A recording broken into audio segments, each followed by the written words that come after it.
Bolangers, ikut aku panen jambu yuk. Mana, Bi? Ya. Mana? Ya. Aduh ya.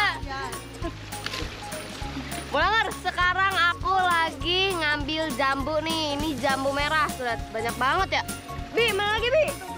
Mana? Oh iya. Kidul. Kidul teh mana, Bi? Siapa? Oh iya. Hehehe.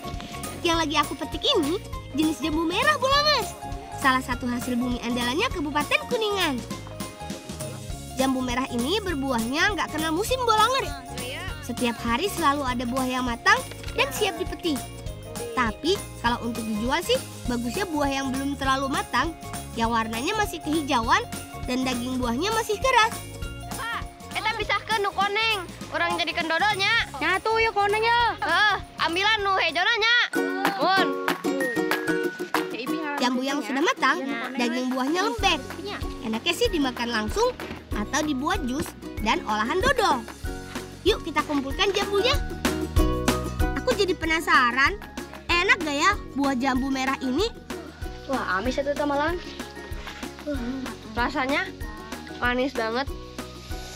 Emang ya, paling the best nih. Udah, motor ya. Wah, kalau dimakan langsung aja udah enak.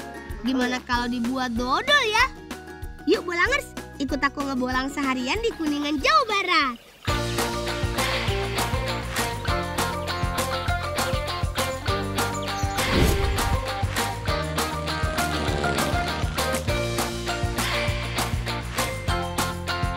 Ini dia pusatnya dodol jambu merah di Kabupaten Kuningan.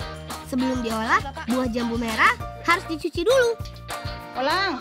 Bantuan ka dia nuntos bersina. Mundi ya sakali deui. Iya aya sabobok kode ya nuntos cacan dikumbah ya. Oh nya, Bi. Ambilnya. Nya tolong. Turunkeun apina nya. Nya, Bi. Setelah dicuci, buah jambu merah harus dikupas kulitnya. Tapi biar Bibi aja deh yang ngupas. Aku mau menumbuk buah jambu yang sudah dikupas saja. Ulang. Ya anu tos siap, tinggal ditumbuknya. Mun, Bi.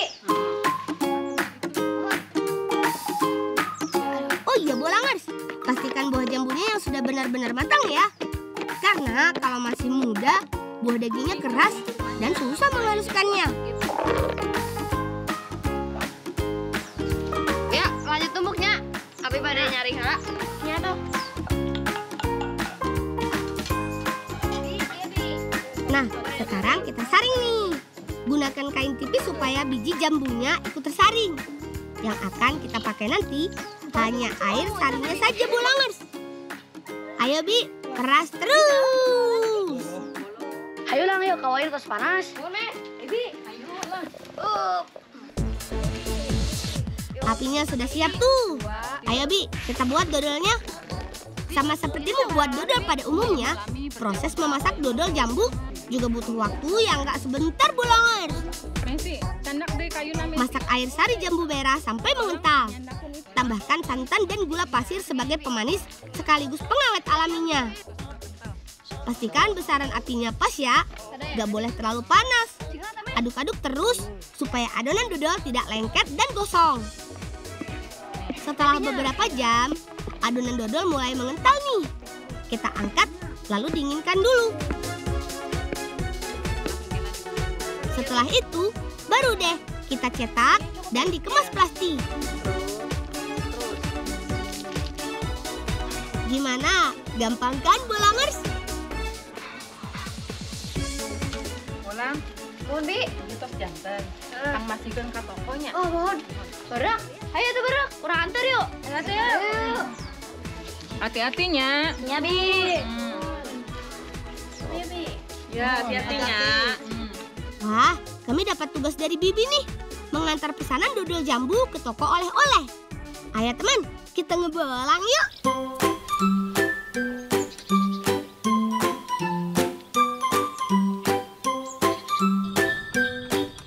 Oh iya Bolangers, Kuningan memang dikenal sebagai kota kuda. Jadi jangan heran kalau di sini banyak delman. Delman jadi angkutan tradisional khas yang masih dipertahankan sampai sekarang. Sambil menikmati perjalanan, kami harus mencari toko oleh-olehnya nih. Mananya tokonya? Aduh, payunnya. Kalian lah di payun lah. Waduh, sudah muter-muter sampai kudanya lelah, masih belum ketemu juga tokonya. Sepertinya kita lanjut jalan kaki saja deh, biar kudanya istirahat dulu.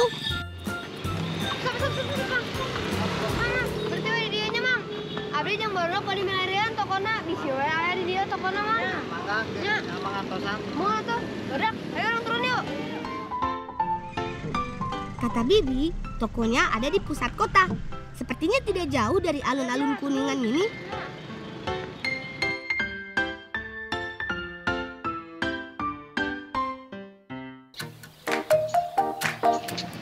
Wih, kayak tempat batik ya. Oh, iya emang tempat batik khas Kuningan lah. Oh, gitu. Emang khasnya naon? Ya loba lah, aya nu kuda, nu lauk itu loba pokoknya. Ayo yuk ke dalam yuk. Ya sudah, sambil nunggu paman, kita lihat rumah batik dulu yuk. Neng, mangga ayo naon deh, Neng. Bade ningali proses bikin batik, Pak. Oh, yang ningali proses ngadamel batik? Mangga, Ibu, bentar dijajak, Bu. Asik, kita boleh masuk nih, Bolangers. Ini salah satu rumah produksi batik terkenal loh di Kuningan. Pastinya dengan motif-motif batik khas Kuningan. Ada dua jenis batik yang dibuat di sini, yaitu batik tulis dan cap. Nah, aku mau coba membuat batik tulisnya dulu nih, Bolangers. Caranya dengan membuat desain motifnya dulu. Bolangers, sekarang aku mau belajar membuat batik. Pertama-tama kita mulai dari membuat polanya dengan cara menjiplak. Disebut batik tulis karena motifnya harus dibuat dulu menggunakan kertas pola, Bolangers. Beda dengan batik lukis yang motifnya bisa langsung dibuat di kainnya. Nah, batik khas Kuningan ini motifnya nggak jauh dari ikon kotanya. Bolangers, yang aku lagi bikin ini motif ikan dewa. Ini ciri khas banget nih Kuningan nih. Membuat pola batik seperti ini bisa sampai 2 hari loh. Tergantung tingkat kerumitannya. Kalau aku sih asal jadi aja dulu. Tahap kedua dari membuat batik tulis adalah mencetak motif pada kain dengan bantuan canting dan lilin panas. Pasti Bolangers sudah nggak asing kan dengan kegiatan ini? Sekarang aku merasakan sendiri nih, membatik dengan penuh kesabaran dan kehati-hatian. Jangan sampai motif ikan dewa ini berubah jadi ikan buntal ya. Bolangers, aku kira bikin kayak gini tuh gampang. Ternyata susah juga, Bolangers. Tuh lihat, meleng sedikit, mencong kemana-mana.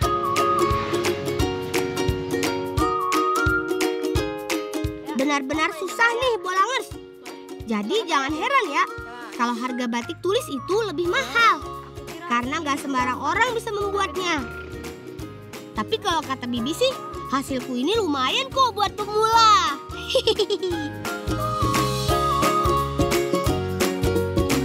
Nah, kalau mau yang lebih gampang, pakai cara yang kedua aja nih. Menggunakan teknik cap. Batik cap ini menggunakan stempel motif untuk menempelkan lilin panasnya ke kain. Sehingga motifnya jadi lebih rapi, Bolangers. Biasanya, teknik cap ini digunakan untuk membuat kain seragam batik dalam jumlah banyak. Jadi, biar nggak capek membatiknya satu-satu. Iya, garing-garingan. Oh, mangga. Mak. Ini kali ini.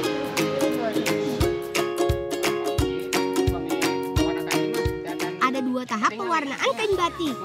Yang pertama, kain dicelupkan ke dalam cairan pewarna dasar. Di tahap ini, warna pada kain masih belum nampak, Bolangers. Ini adalah ciri khas pewarnaan kain batik menggunakan pewarna buatan atau sintetis. Untuk memunculkan warnanya, kain harus dicelupkan lagi di cairan pewarna kedua yang mengandung larutan garam.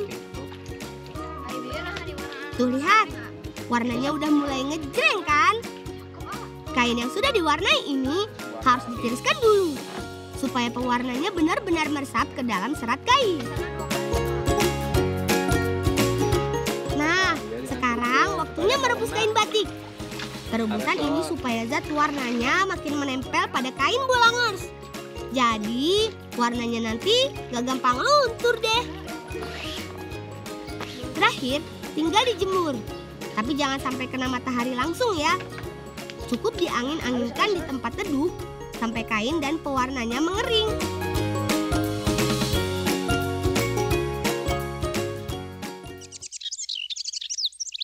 Kuningan memang terkenal sama tape ketannya Bolangers. Jadi gak afdol kalau datang ke sini tanpa nyoba tape ketannya. Si Mama. Messi. Kurang gimana wae? Itu ulin wae jeung barudak. Yuk teman, langsung aja kita bantu Bibi. Daun katuk yang ditumbuk ini untuk membuat pewarna alaminya Bolangers. Selain daun katuk, bisa juga menggunakan daun suji atau daun pandan. Daun yang sudah ditumbuk kemudian dicampur air dan diperas. Hasilnya jadi cairan hijau pekat seperti ini. Bahan utama tape ketan, apalagi kalau bukan beras ketan. Ayo Lia, cuci yang bersih ya. Jangan ngobrol terus sama Messi. Ketan dan pewarna hijaunya sudah siap nih. Yuk kita bawa ke dapur. Kebetulan sudah ada Kak Alifa yang mau mengukus ketan. Ayo Kak, kita bagi rata ketannya. Di sini dapurnya masih tradisional sekali Bolangers. Pembakarannya juga masih menggunakan kayu bakar supaya tingkat kematangannya pas. Ayo bantu tangan saya, minum. Ayo, minum. Lu tong dah keluar. Nun, yuk ya. Ye, coba. Yuk. Ayo ya. Proses pengukusan beras ketan dilakukan 2 kali. Yang pertama dikukus sampai setengah matang sambil diaduk-aduk. Kurang lebih 30 menit saja. Setelah itu, beras ketan dituang ke baskom untuk dicampur dengan pewarna daun katuk. Dalam kondisi setengah matang begini, tekstur berasnya sudah lebih lunak Bolangers. Jadi lebih gampang untuk diwarnai. Ayo, aduk terus biar warnanya merata. Bolangers, ini dia rahasia tape khas Kuningan. Setelah setengah matang kita kukus, setelah itu kita siram dengan perasan air daun katuk. Tuh lihat, jadi berwarna hijau Bolangers. Sok lihat tambahan karena ada seueur. Nya tuh teh. Tuh, cantik kan warnanya?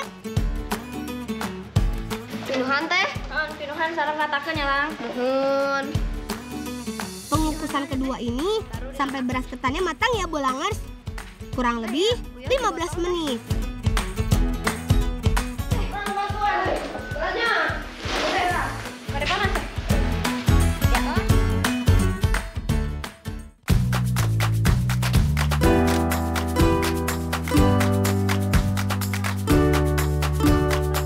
Tuang di wadah terbuka untuk didinginkan.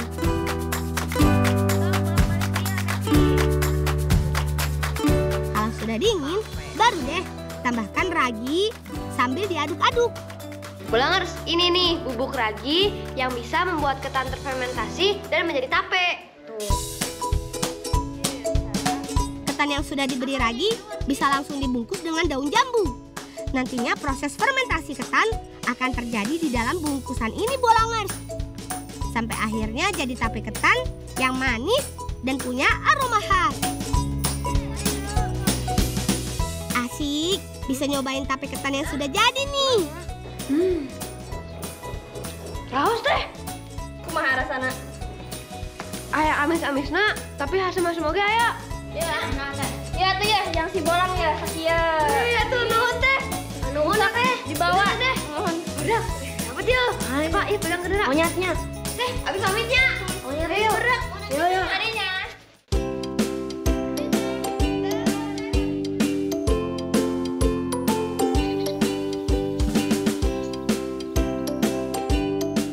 Nah, ini dia tokonya. Syukurlah, akhirnya ketemu juga. Teh, punten pada nganterkeun dodol. Ya, langsung dipajang wae. Oh, teh. Ya lajeng teh.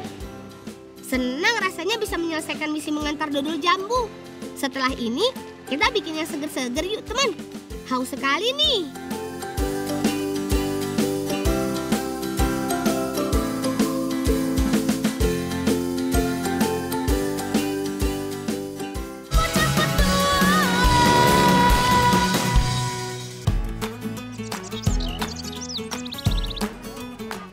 Kakak Tiang memakai gerobak. Selamat siang dari Kampung Ngapak. Bolangers, ada istilah orang ngapak, orang kepenak. Sama seperti kalau ke Banjarnegara, tapi tidak panen salak. Salak terkenal dengan rasa buahnya yang manis. Istimewanya, salak di sini tidak mengenal musim, alias selalu ada setiap hari. Boleh gede. Bolangers, pasti sering kan mendengar salak pondok? Ternyata buah ini berasal dari Banjarnegara. Saking populernya, hampir di setiap desa terdapat kebun salak. Jadi wajar saja kalau salak pondok menjadi buah tangan khas kota ini. Kali ini aku dan Satria akan memanen salak di kebun ayah Satria. Kebetulan Paman sedang mendapat pesanan besar dari Jakarta. Kebun salak Paman luas banget, Bolangers. Dalam sehari, Paman bisa memanen salak hingga 100 kg. Wah, itu sih bisa untuk bagi-bagi satu kelurahan. Dari sejak masa tanam, pohon salak butuh waktu 3 tahun sampai siap berbuah. Setiap kali muncul bunga, perlu waktu sekitar 6 bulan sampai menjadi buah matang yang siap makan. Kalau aku sih lumayan sering kalau makan buah salak langsung. Yo, iki jupuk salake, terus digosok-gosok ngene iki lang.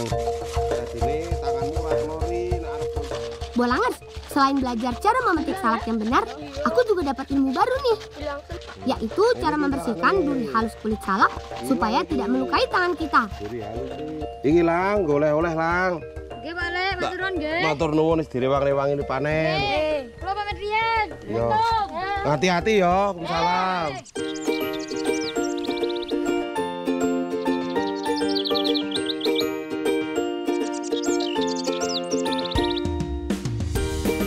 Bolangers, kakak akan membantu kami membuat nasi daun jeruk dan sambal salak.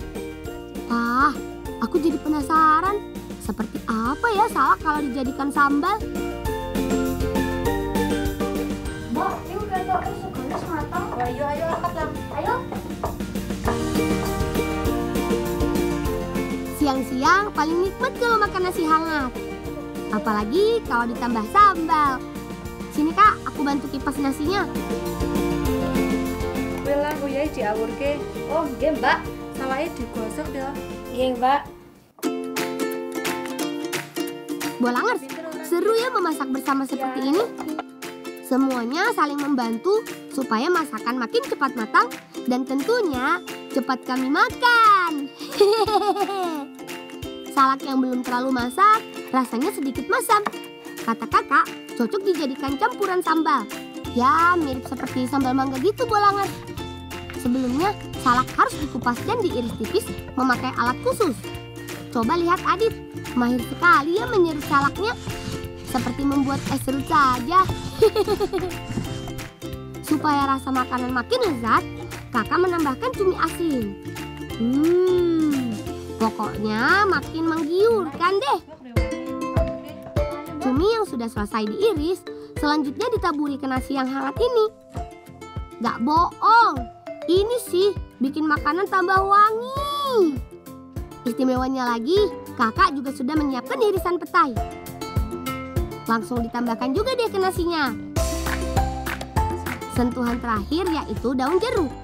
Bibi bilang aroma daun jeruk berfungsi sebagai penyeimbang wangi petai yang khas itu loh.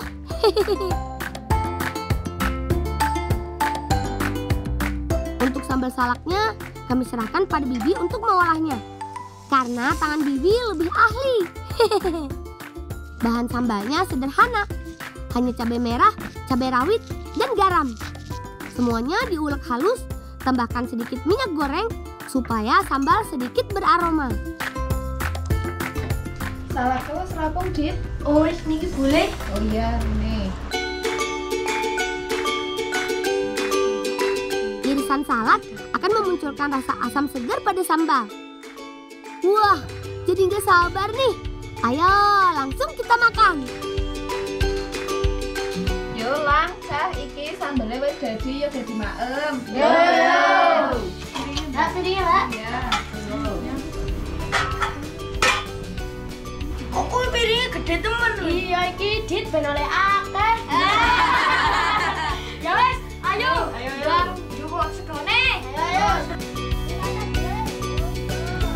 Jangan iri Adit, kali ini Satria ketiban rezeki nomplok tuh. Karena dia dapat piring besar sendiri. Tapi ingat, tidak boleh ada makanan yang tersisa ya Satria. Aku juga mau cicipin langsung ah. Monggo mak Om Cah. Enak pora lang. Enak, Mbak. Neng Malang ana pora kayak ngene. Ora ono, Mbak. Ini sih namanya makan siang spesial Bolangers. Nasi hangat beraroma daun jeruk segar dan gurihnya cumi asin ditambah campuran sambal salak yang pedas dan juga segar. Bisa bikin boros nasi kalau begini. Selain bikin kenyang, menu ini dijamin bikin kita sehat dan kuat.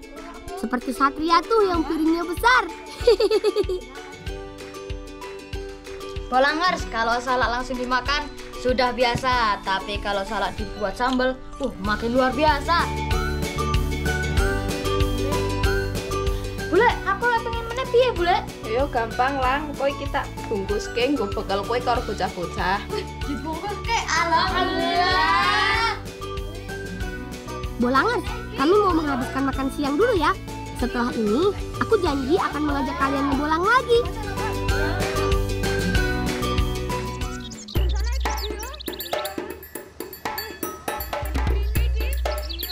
Bolangers, kalau perut sudah terisi, kami bisa tenang melanjutkan petualangan lagi. Oh iya, kali ini kami mendapat tugas untuk mengantarkan salak ke rumah Bibi. Ikut aku yuk. Pak, anak bolang. Hei. Bang, sekarang dilang. Oh, saka panen salak nang gone Pak D. Ngene wae yang banyak kemelut. Belum, Ra? Belum. Ayo wis. Ayo. Bolangers, mumpung cuaca sedang bersahabat, kita seru-seruan dulu cari belut yuk. Soalnya kakak sedang membutuhkan pertolongan kita nih.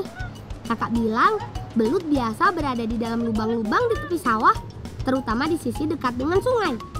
Supaya lebih mudah mendapat air tuh, sepertinya si belut. Oh, iki kena wil. Diwadahi nih. Yo, tidak mana? Hebat! Satu persatu belut berhasil ditangkap. Gak boleh ketinggalan. Aku juga mau coba. Oh iya Bolangers, cara menangkap belut di sini berbeda. Tidak menggunakan kail seperti memancing. Warga biasa memakai jerat bambu kecil untuk menjepit kepala belut yang ada di dalam lubang. Bukan lola tenan iki. Cah, kalian cah. Ternyata tidak terlalu sulit menangkapnya Bolangers. Adit dan Satria juga sudah dapat belutnya. Oh iya teman, belut sawah ukuran tubuhnya kecil. Ada juga sih yang ukurannya besar, tapi tergolong jarang didapat. Karena hampir setiap hari warga di sini mencari belut untuk disantap. Bolangers, belut termasuk hewan nokturnal, alias binatang yang mencari makan pada malam hari. Makanya para pemburu belut lebih sering menangkapnya saat gelap. Kalau yang kami lakukan ini adalah langsung menangkap belut di lubang saat mereka beristirahat. Iki walute ngombo apa? Kanggo ngapa dibulek lah. Ki sakit bocah-bocah. Wis yuk. Ayo. Aku sudah keburu senang duluan Bolangers. Aku kira belut ini akan dimasak langsung. Tapi ternyata belut ini akan digunakan untuk acara tradisi ngapati atau syukuran kehamilan Bibi. Oke kalau begitu, sekalian kita antar salaknya juga ya kawan.